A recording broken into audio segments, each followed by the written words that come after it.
At the advent of the 21st century, kids convoked in parlors where you could share the same air. It was quite erotic. We brought our own panes of glass to sit on, but they cracked all through class, slicing into our wrought bottoms. So desks were eventually installed with lap-sized, self-mortifying machines activated like a morphine drip. The square lips attached, a stratum compactum with chitinous aisles of teeth fastened into your lower abdomen, flushing open microscopic fissures that dilated wider when you walked. We were always strolling the fuck around. No visible maculation, but the stench of copper became a kind of doctrine. Blood stayed masked by sweat. You could listen to your clots, overhear them develop a separate glottal origin inside you, the body's own conspiratorial language against thought. Embolisms fattened in each ear, a ticker tape of throbs we valued. Such was the foundation of our sacrament. Allow me to re-emphasize the abominable sensuality this era permitted.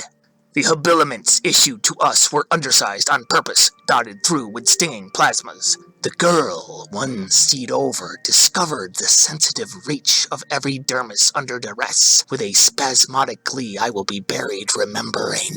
To this day, if you insist on being nostalgic for daylight, I recite her contour by the finger breadth to fall asleep.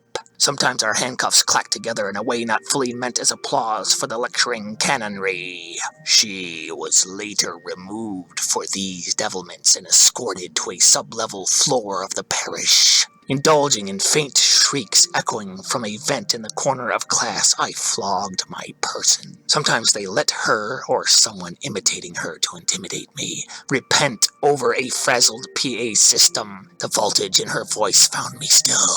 My brain is just the cataloged leftovers of what she did to herself. Beliefs were lab-designed sometime in the early 20th century after the Great War.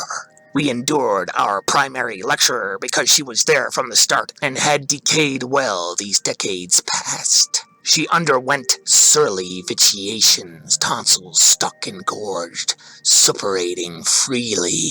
No one could parse her directives. I was selected, however, punishment for poor posture during prayer, to insert my pinkies, scooping out thick abscesses, both fingers slowly amputated over the course of a year by her acidic backwash. The glossolalia she sputtered came in and out, duplicating our PA's clamor, which was situated suspiciously close to several holy iconographies high on the wall. Her diaper achieved a visible magnitude throughout the day. Dentures rotated like laundry in her head. Occasionally she wailed the names of long-dead husbands. Some day-glow ignition behind the eyes shuddered humidly.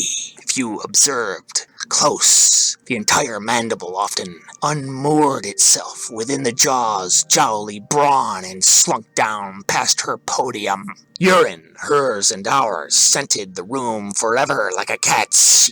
Bile issuing from mouth, nose, and ears at a steady pace invited blanched pericarps of yeast, peppering those she addressed, not that it was clear who. We all passed the congealing efflux around like a stale rope. With the pride of a Vestal virgin, she tendered a living Utaladulaki. The best mammals hammer their tits flat, was her motto.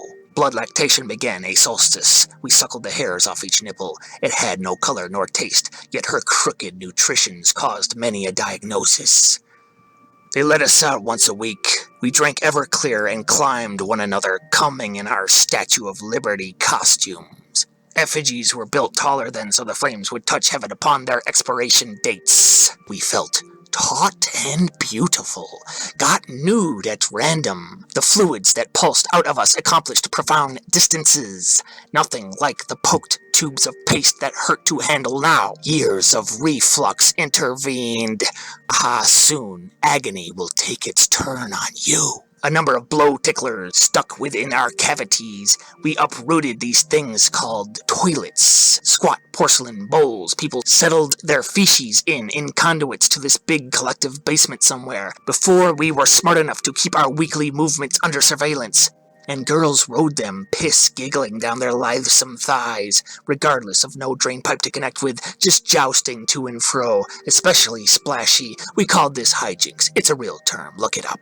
Can't nobody commit to a bit anymore. Our God tortured us. Better. No time allotted to convalesce. Everything inherited since the woebegone coalescence of an atmosphere was on us, and we exercised all subsequent guilt with an elite violence, a slap-happy array, incapable of getting practice today unless I decide to bring it out of retirement in your goddamn favor. But you would like that, wouldn't you? Attention paid to your own kinky, garden variety lord. What, you gonna consult with your rectory? Tell me my problems? I'm already nailed to the floor. You gonna lift me up by nailing me to the wall? I might like the view up there. I might pull your pork on top of mine, so we can couple on the cross. The superficial wounds on the cheeks of your deity imply an intact head. You can't pass any of this noblesse oblige on with a half-hearted boob job. No, my God's too tall for frottage. Excommunicate yourself for touting an interchangeable faith more so than my own. Go find your dung and algorithm. It's my God, and you are just a set of sandals.